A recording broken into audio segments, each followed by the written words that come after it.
Today I will show you how to uninstall PyTorch completely from your Windows. First I will import and confirm that I already have this PyTorch installed. I will write here import torch.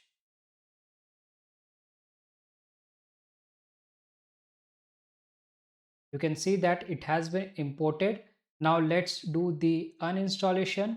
In Windows search you will type here cmd. I have one command pip3 uninstall torch, torchvision, torchaudio. You have to copy this, or I can also put this in the comment section. You can just copy it from here. And this y means it will ask some things to confirm. So we will just avoid that and we will pass y in the beginning itself so it can do the installation automatically without asking our approval.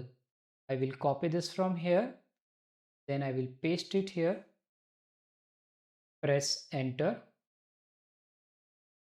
found existing installation, torch 2.1.2.1, successfully uninstalled, and these are some warning. That's okay, we can completely ignore that.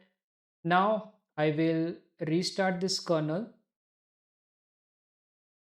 I will click here restart.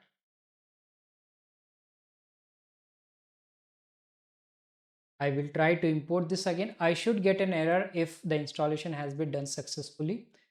Let me press enter now. And you can see in the output no module name torch found.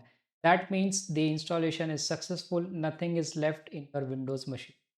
I hope you enjoyed this video. If you like my video, you can subscribe to my channel. Thank you for watching.